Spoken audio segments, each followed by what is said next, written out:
بسم اللہ الرحمن الرحیم۔ معزز دوستو، السلام علیکم۔ قصص الانبیاء میں حضرت ابراہیم علیہ السلام اور حضرت اسماعیل علیہ السلام کا واقعہ ہم پڑھ رہے تھے۔ یہ اس حصے کی تیسری اور آخری ویڈیو ہے۔ بیت اللہ اس دنیا میں سب سے پہلا اللہ کا گھر ہے۔ اللہ تعالیٰ نے جب اس کی تعمیر کا حکم دیا تو آپ فلسطین سے مکہ معظمہ آئے۔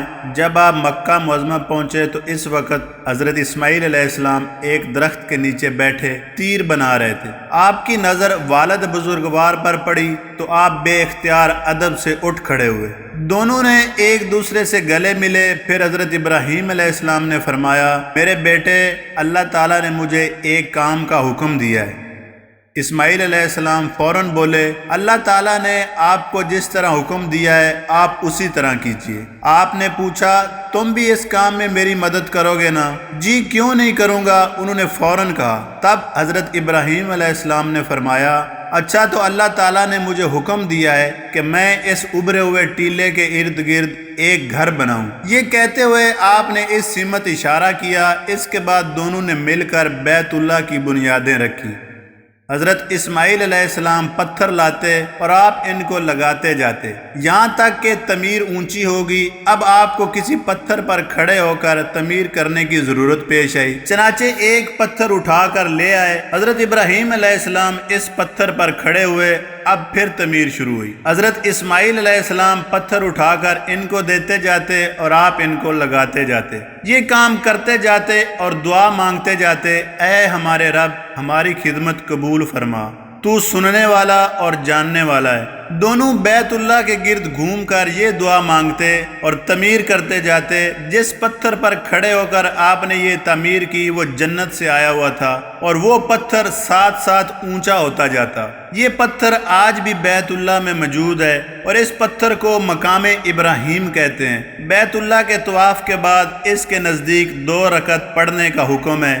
یہ پتھر حضرت ابراہیم علیہ السلام کے زمانے میں جس جگہ موجود تھا، حضرت صلی اللہ علیہ وسلم کے زمانے میں بھی اسی جگہ موجود تھا۔ 17 ہجری میں زبردست سیلاب آیا، اس کی وجہ سے یہ پتھر اپنی جگہ سے ہٹ گیا اور کعبہ شریف کی دیواروں کے پاس آ گیا۔ حضرت عمر رضی اللہ تعالیٰ عنہ نے حج کے لیے تشریف لائے، آپ نے اس پتھر کو پھر اسی جگہ رکھوا دیا۔ اب اسے سیسا پگھلا کر زمین میں جام کر دیا گیا ہے تاکہ ہلے جلے نہ۔ خلیفہ مہدی عباس کے دور میں بھی اس میں شگاف پڑ گیا تھا۔ مہدی عباسی نے 161 ہجری میں 1000 دینار خرچ کر کے اس پر سونے کا پترا چڑھوایا تاکہ ٹوٹنے سے محفوظ رہے۔ اس کے ارد گرد شیشے کا خول ہے۔ پہلے یہ نظر نہیں آتا تھا، اب شیشے کے خول کی وجہ سے سب اسے دیکھ سکتے ہیں۔ حضرت اسماعیل علیہ السلام اور حضرت ابراہیم علیہ السلام کی محنت کا اندازہ لگائیں۔ اس وقت جدید سہولتیں تو حاصل تھی نہیں۔ حضرت اسماعیل علیہ السلام پہاڑوں سے پتھر اٹھا کر لاتے تھے اور یہ کوئی آسان کام نہیں تھا۔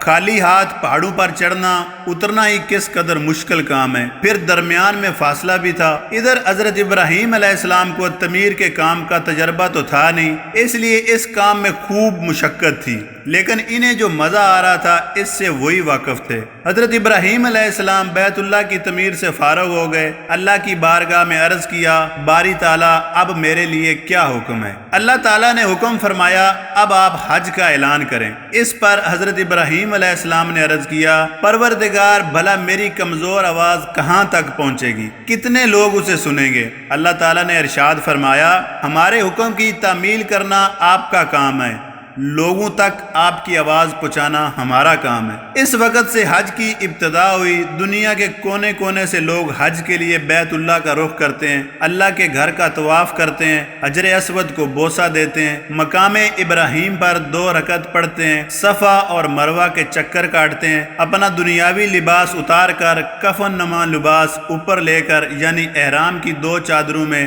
ننگے سر غلاموں کی طرح اللہ کے دربار میں اپنی حاضری کا اعلان کرتے ہیں۔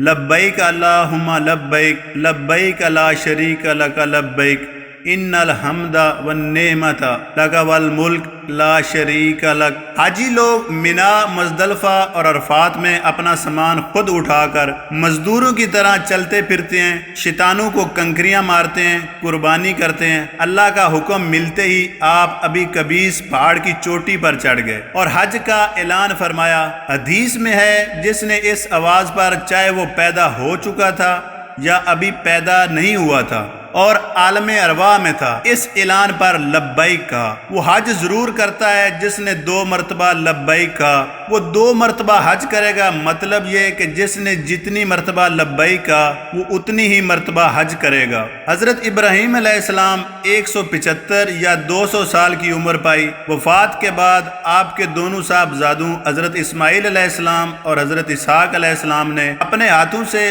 آپ کو مدینہ الخلیل یا قصبہ خلیل الرحمان میں دفن کیا۔ 10 باتیں حضرت ابراہیم علیہ السلام کی سنت ہیں: مونچھیں کٹوانا، داڑھی رکھنا، مسواک کرنا، پانی سے ناک کی صفائی کرنا، ناخن کٹوانا، انگلیوں کے جوڑ دھونا، بغلوں کے بال صاف کرنا، زیر ناک بال صاف کرنا، استنجا کرنا اور ختنہ کرنا۔ یہ 10 باتیں تمام انبیاء کی بھی سنت ہیں۔ آپ نے 3 شادیاں کی، 2 کا ذکر آپ پڑھ چکے ہیں، ان کے علاوہ آپ نے 1 شادی اور کی تھی۔ تیسری بیوی کا نام کتورہ تھا، آپ نے ان سے حضرت سارہ کے انتقال کے بعد نکاح کیا تھا۔ حضرت سارہ سے آپ کے ہاں حضرت اسحاق علیہ السلام پیدا ہوئے، حضرت ہاجرہ سے حضرت اسماعیل علیہ السلام پیدا ہوئے۔ جب حضرت اسماعیل علیہ السلام پیدا ہوئے اس وقت آپ کی عمر 100 سال کی تھی اور حضرت سارہ کی عمر 95 یا 99 سال ہو چکی تھی، یعنی حضرت اسماعیل علیہ السلام حضرت اسحاق علیہ السلام سے 14 سال بڑے ہیں۔ یہ دونوں آپ کے ہاں بڑھاپے میں پیدا ہوئے۔ تیسری بیوی کتورہ سے بھی آپ کے ہاں 6 بیٹے پیدا ہوئے۔ وفات سے پہلے آپ نے اپنی ساری اولاد کو جمع کر کے ان سے فرمایا: میرے بیٹو، اللہ نے تمہارے لیے دین چن کر دیا ہے، تم ہرگز نہ مرنا مگر اسلام پر۔ اللہ تعالیٰ کی کروڑوں رحمتیں ہوں حضرت ابراہیم علیہ السلام حضرت اسماعیل علیہ السلام پر۔ ملتے ہیں دوستو قصص الانبیاء میں اپنی اگلی ویڈیو میں ہم حضرت اسماعیل علیہ السلام کے بارے میں پڑھیں گے۔ تب تک کے لیے اجازت، اللہ حافظ۔